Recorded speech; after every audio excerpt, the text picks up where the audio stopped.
नाम था बाघहरी।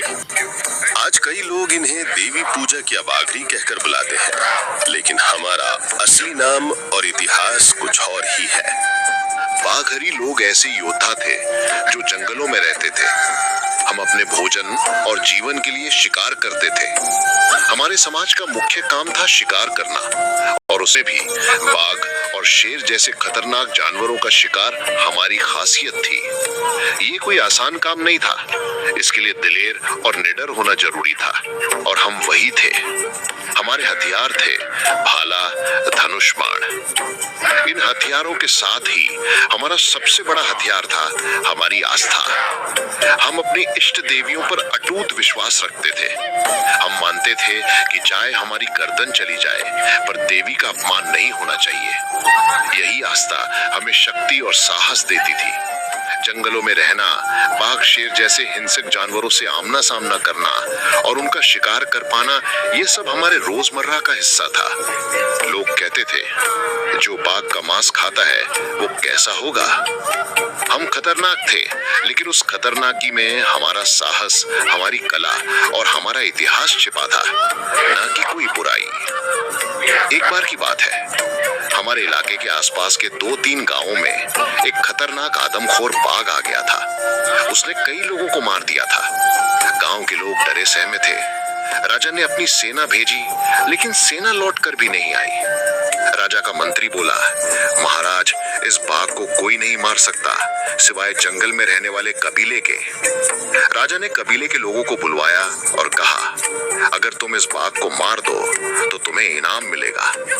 हमने बिना डरे एक ही दिन में उस खतरनाक बाघ को मार दिया। जब हम बाघ का शव लेकर राजा के दरबार में पहुंचे, राजा खुद दंग रह गया। उसने कहा, तुम में वही शौर्य है जो एक क्षत्रिय जाति में होता है। तुम लोग आम लोग नहीं, तुम तो बाघ को हराने वाले हो, बाघहरी। यहीं से हमारे नाम की उत्पत्ति हुई, बाघ धन हरि, यानी बाघ को हराने वाले। राजा इतना प्रभावित हुआ कि उसने आदेश दिया कि इन बाघहरी योद्धाओं को गांव की सीमाओं पर बसाओ, ताकि जब कोई जंगली जानवर गांव की तरफ आए तो यही उन्हें रोकें और शिकार करके गांव की रक्षा करें। तब से बाघहरी लोग गांव की सीमा पर रहने लगे, जंगल और गांव के बीच एक ढाल की तरह। जहां बाकी लोग डरते थे, वहीं हम डटकर खड़े होते थे। राजा ने पूरे राज्य में घोषणा कर दी, बाघहरी लोगों के बिना शिकार करना नामुमकिन है। जब भी राजा या उसके मंत्री शिकार पर जाते, वे बाघहरी योद्धाओं को साथ लेकर ही जाते। राजा और लोगों को पता था, बाघहरी में बाघ की ताकत है। फिर समय बीता और अंग्रेज भारत आए। उन्होंने यहाँ की कई जातियों को डराकर, लालच देकर ये चालाकी से झुका लिया, लेकिन बाघहरी उनकी बातों में नहीं आए। हमने कहा, हम क्षत्रिय हैं, हम झुकेंगे नहीं चाहे जान चली जाए। अंग्रेजों ने बहुत कोशिशें की, वे बार बार दबाव डालते रहे, डराया, धमकाया, पैसे और जमीन का लालच दिया, फिर धमकियां दी, फिर बंदूकें तानी, लेकिन बाघहरी नहीं माने। हमने कहा, हम राजा का भी हुक्म सोच समझकर मानते थे, अंग्रेजों की तो हमारे सामने कोई औकात ही नहीं। हम अपने तीर भाले लेकर मोर्चे पर डट गए। जंगलों में छिपकर, पीड़ के पीछे से घात लगाकर अंग्रेजी फौज पर हमला किया। हमारे तीर उनकी बंदूकों से टकराए। हमारा साहस उनकी योजनाओं पर भारी पड़ा। कई बार अंग्रेज उल्टे पांव भागे। वे हैरान थे, ये कौन लोग हैं? इनकी आंखों में डर ही नहीं है। न गोली से डरते हैं, न सजा से, मानो मौत को भी मजाक समझते हैं। कब अंग्रेजों ने चाल चली, जो झुके नहीं उन्हें अपराधी घोषित कर दो। सन 1871 में आपराधिक जनजाति अधिनियम के तहत बाघहरी को क्रिमिनल ट्राइब घोषित कर दिया गया। जो डरता नहीं उसे बदनाम कर दो, ताकि पूरा समाज ही उससे डरने लगे। ये अंग्रेजों की सबसे नीच चाल थी। वे चाहते थे कि हम टूट जाएं, लेकिन हम नहीं झुके। हम जंगलों में ही रहे, अपनी देवी पर भरोसा रखकर जीते रहे। हमने अपनी आजादी, परंपराएं और पहचान नहीं छोड़ी। जंगल हमारे रक्षक थे, तीर भाले हमारे वचन, और हमारी इष्ट देवी वो आस्था थी जिनके आगे मौत भी छोटी लगती थी। फिर समय बदला। अंग्रेजों का राज खत्म हुआ।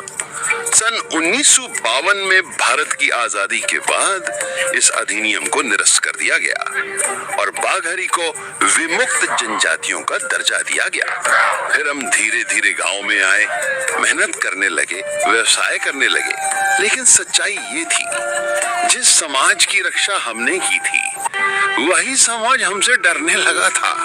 लोगों ने हमारे साथ बैठना बंद कर दिया, हमारे साथ भेदभाव हुआ, कई लोगों ने तो हमारे साथ रिश्ता जोड़ने से भी इनकार कर दिया। हमारी मेहनत, हमारी ईमानदारी, सब कुछ उस एक कलंक के पीछे दब कर रह गई। हमारे नाम के साथ जुड़ा था वो कलंक, क्रिमिनल ट्राइब। हमने उसे कभी स्वीकार नहीं किया, लेकिन समाज ने हमें उसी नजर से देखा।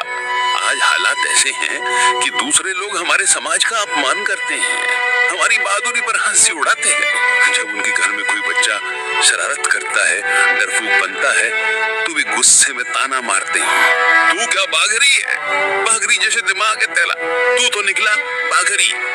हमारे समाज के लिए बाघ से लड़ना इतिहास था, पर उनके लिए अब बाघरी एक मजाक बन चुका है। और सबसे बड़ा दुख तब होता है जब हमारे ही समाज के लोग जब अपने बच्चों की जाति बताते हैं, हम बाघरी हैं, तो सामने वाले हंस पड़ते हैं, अरे तुम बाघरी है, हमें लगा कोई जाट बाट हो तुम। बाघरी भी कोई जाट होती है? ये वो समाज है जिसके गांव को हमारे पूर्वजों ने बाघ से बचाया था, पर आज वही समाज हमारी जात का नाम सुनते ही हंसता है। लोगों ने हमारी बहादुरी नहीं देखी, बस हमारा टैग देखा, हमारे नाम से ही डरने लगे। बाघ को हराने वाले बाघरी को लोग बाघरी बुलाने लगे, जैसे हमारी पहचान को काट कर छोटा कर दिया गया हो। बाघानी नाम में जो गौरव, वीरता और इतिहास था, वो धीरे धीरे लोगों की जुबान और दिल दोनों से मिटता गया। बाघरी अब एक मजाक बन गया। बोलने वाले भी मुस्कुरा कर कहते, अरे बाघरी हो क्या? जैसे बहादुरी नहीं, कोई गलती हो हमारे समाज में पैदा होना। लेकिन हम बाघरी थे, हमने अंग्रेजों की रोटियां नहीं खाई, हमने अंग्रेजों की चाकरी नहीं की, हमने उनकी गुलामी को न स्वाभिमान माना न समझौता। हम भाले लेकर उनके सामने खड़े हो गए। जो झुक गए उन्हें आज सभ्य समाज कहा जाता है, और जो डटे रहे उन्हें क्रिमिनल कहा गया। उन्हें जंगलियों, अपराधियों, जंगली जाति जैसे नाम दिए गए। हमने गुलामी नहीं सही, इसलिए हमें सजा मिली, लेकिन गर्व है उस सजा पर, क्योंकि वो हमारी आजादी की कीमत थी, न कि शर्म का कारण।